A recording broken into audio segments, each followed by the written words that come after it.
दुश्मन सिर्फ 50 गज पर खड़ा है और संख्या में हमसे बहुत ज़्यादा है। हम भारी गोलीबारी से घिरे हैं, लेकिन वादा है कि 1 इंच भी मैं पीछे नहीं हटूंगा। आखिरी आदमी तक और आखिरी राउंड तक लड़ूंगा। श्रीनगर में ब्रिगेड हेडक्वार्टर को भारत के पहले परमवीर चक्र मेजर सोमनाथ शर्मा का ये आखिरी पैगाम था। इस पैगाम के पहले क्या हुआ था और क्या है मेजर सोमनाथ शर्मा की वीरता की वो कहानी जिसे सुनकर आज भी रोंगटे खड़े हो जाते हैं। कैसे कश्मीर को बचाने में कुमाऊं रेजिमेंट की टुकड़ी के 22 जवानों ने आहुति दी और कैसे बैटल ऑफ बडगाम में भारत ने श्रीनगर एयरबेस और कश्मीर से संपर्क जिंदा रखा। नमस्कार, मैं हूं उपासना और आप देख रहे हैं ऐतिहासिक किस्से कहानियों से जुड़ा हमारा रोजाना का कार्यक्रम तारीख, जिसमें आज बात कश्मीर को लेकर हुए 1947 के भारत पाकिस्तान युद्ध में बडगाम की लड़ाई की और उस लड़ाई के हीरो मेजर सोमनाथ शर्मा की। Brought to you by Hire and Sonata.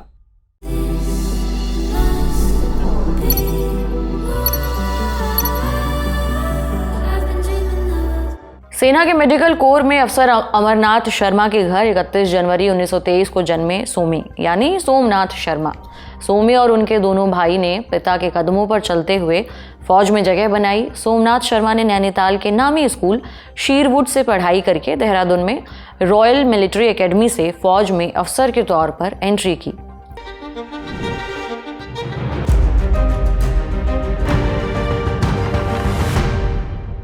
British Indian army के 19वीं हैदराबाद रेजिमेंट की 8वीं बटालियन में शामिल हुए।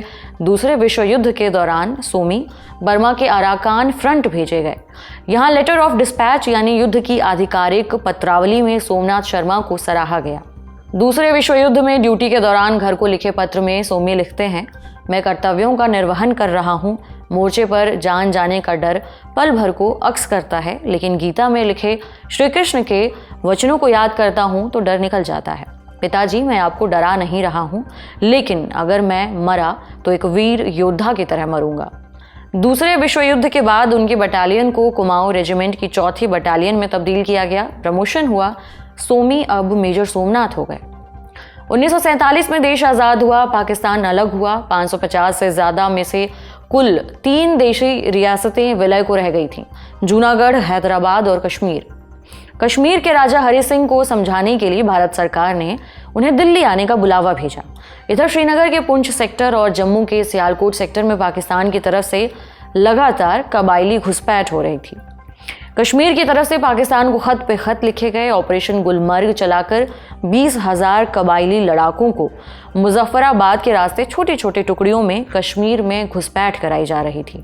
8 कबायली पर एक पाकिस्तानी फौजी के फॉर्मेशन में इन पाकिस्तानियों ने शुरुआत में उरी और बारामूला को राजा हरि सिंह की फौज से खींच लिए थे। अब श्रीनगर के आसपास खतरे के काले बादल साफ दिखाई दे रहे थे। 24 अक्टूबर 1947 को हरि सिंह ने भारत से मदद की गुहार लगाई। 25 को माउंटबेटन की अध्यक्षता में रक्षा समिति ने कश्मीर को तुरंत सहायता भेजने का फैसला लिया। वीपी मेनन ने जम्मू की उड़ान भरी और उनके सामने ही 26 अक्टूबर को हरि सिंह ने इंस्ट्रूमेंट ऑफ एक्सेशन पर दस्तखत किए। रक्षा, सूचना और विदेश मामलों के अधिकार मिलते ही भारतीय खेमे ने एयरलिफ्ट करके फौज को श्रीनगर पहुंचाना शुरू किया। पूरे कश्मीर के राशन, पानी और सुरक्षा के नज़रिए से श्रीनगर हवाई बेस को बचाने की कवायद जारी थी।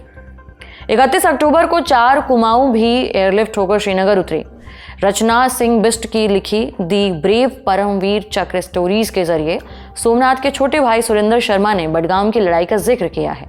मेजर सोमनाथ की कमान में डेल्टा कंपनी दिन भर श्रीनगर से 15 मील की दूरी पर बडगाम मागाम के एरिया में रेकी करती और रात में एयरबेस लौट जाती ताकि हर हाल में एयरबेस सुरक्षित रहे।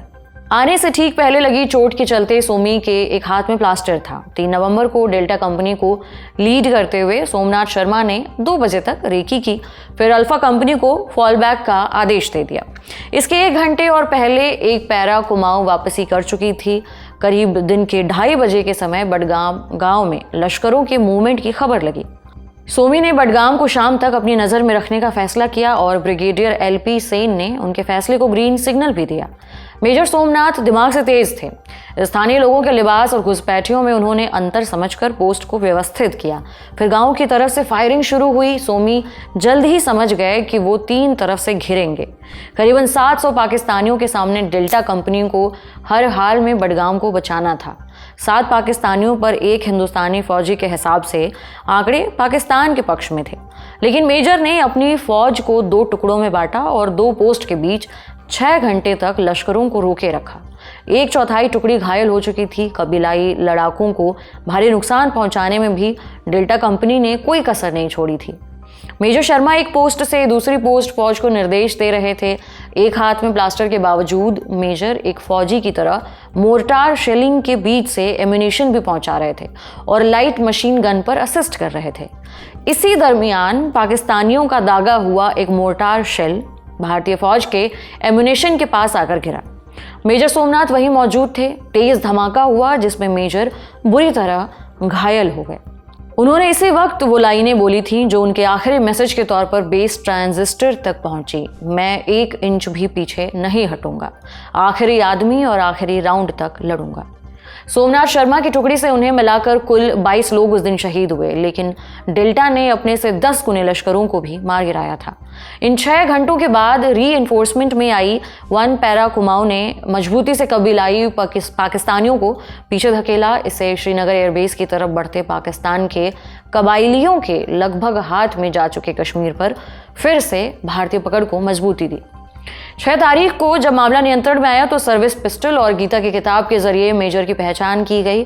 4 कुमाऊं ने इतनी शिद्दत से इस लड़ाई को अंजाम दिया था कि कबीलाई और पाकिस्तानी फौज की संयुक्त सेना जब पीछे लौटी तो सर पर पांव रख के वापस हुई और अपने साथियों के शव भी नहीं ले गई।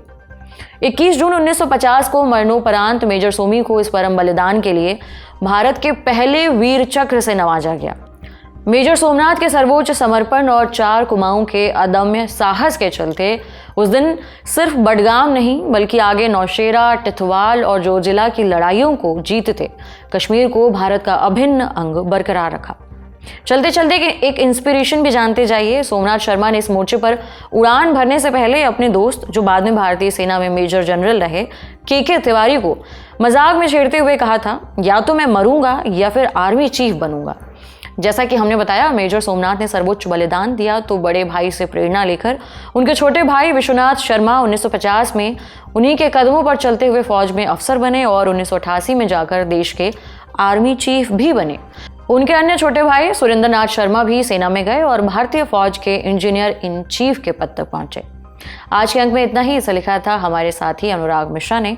फिर मुलाकात होगी। आप देखते रहिए द लल्लन टॉप। शुक्रिया।